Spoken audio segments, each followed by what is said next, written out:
After an extremely lean year in 2016 for new releases, especially for the horror genre, with meager offerings like The Conjuring 2, The Darkness, The Shut-In, Ouija Origin of Evil, Blair Witch, Morgan, Incarnate, The Purge Election Year, Don't Breathe, The Disappointments Room, Lights Out, and an equally disappointing start for 2017 with the releases of The Bye-Bye Man, Split, Rings, and A Cure for Wellness. Get Out is a much-needed breath of fresh air. Get Out is written and directed by comedian Jordan Peele. It has just the right amount of comedy, but make no mistake about it, this is a horror movie.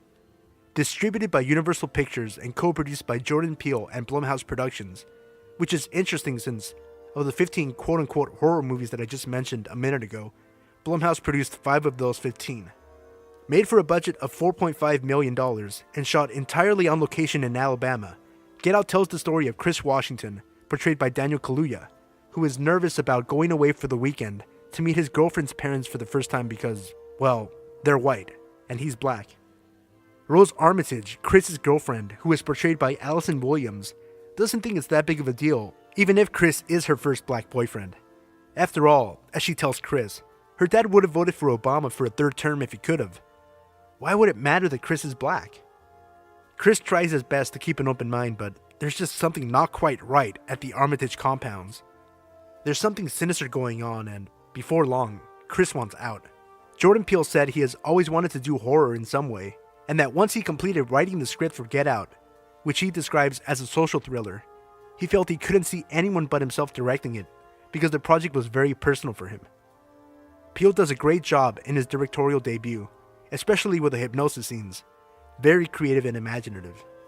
Peele listed the 1975 classic The Stepford Wives as inspiration because, quote, it's a horror movie but has a satirical premise. Get Out is very well written, and as far as horror movies go, it's exceptionally well written. There's no wasted words or minutes, with an actual running time of about an hour 40. The plot is summed up very well in the trailer without giving too much away. The writing does a great job of setting up several plot points and callbacks to watch for when the third act kicks in and you connect all the dots. And when you do, you're not any less enthralled.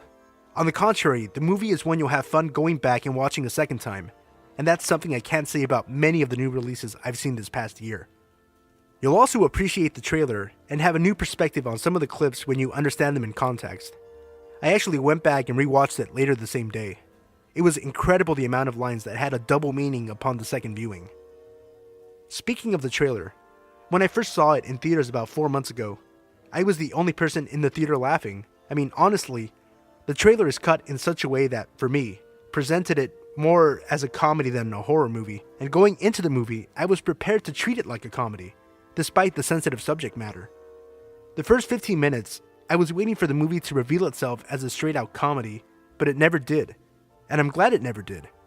I can see how some people could misconstrue the movie as being racist, based solely on the trailer, but I'd ask those people to watch the movie first before coming to that conclusion. I only speak for myself, but as a Mexican, I'm not offended simply because an antagonist on screen is Mexican and portrayed as a drug dealer.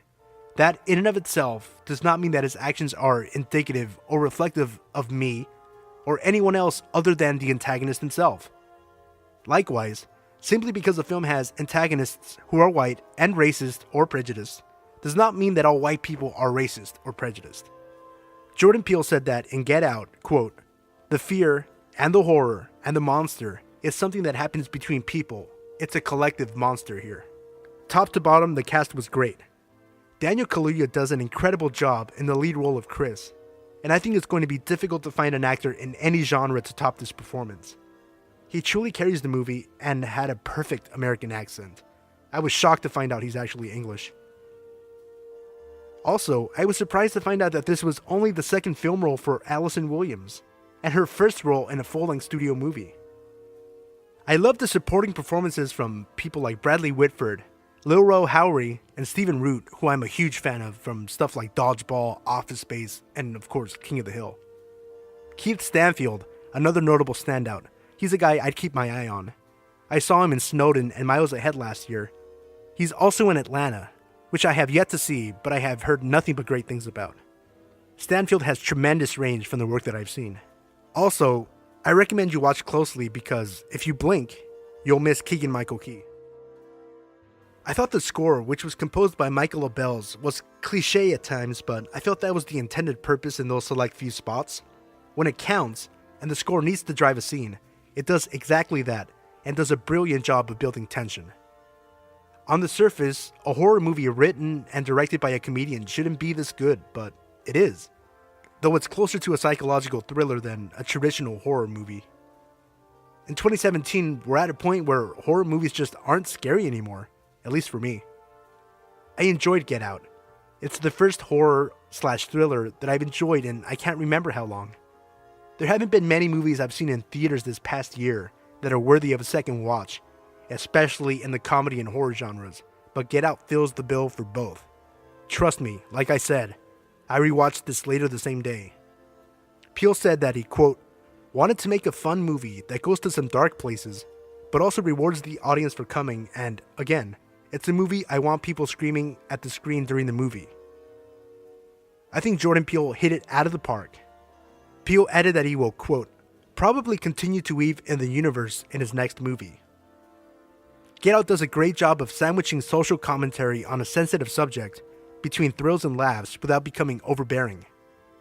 Unlike just about every other horror movie I've seen in the past year, it pays homage to classics but doesn't steal anything. Instead, it's a truly distinct offering from the mind of Jordan Peele, and an entertaining, masterful one at that. The only issue I had with the movie was that it draws to a close a bit abruptly. It didn't leave me dissatisfied, but after impeccable pacing throughout the entire movie, I felt that there's 3 to 5 minutes that were cut off at the end of the movie that should have been left in.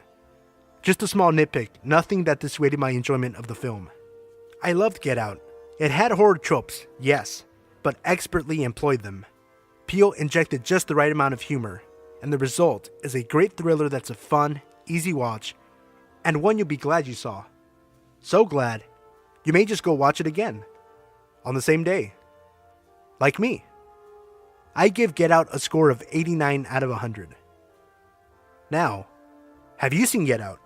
If so, what did you think? If you haven't seen it, are you planning to? Let me know in the comment section below. Also, tell me what movie you want me to review next.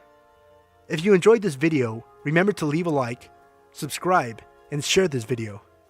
Click the bell next to the subscribe button to get notifications whenever I upload or go live.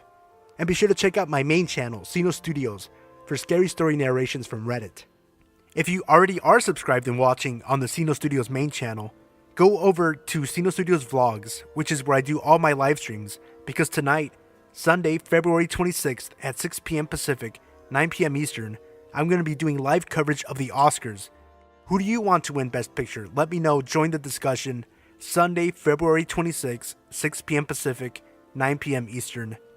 And if you are watching on Sino Studios Vlogs, check back here, 6 p.m. Pacific, 9 p.m. Eastern. I'm Sino. Thanks for watching, and I'll see you next time.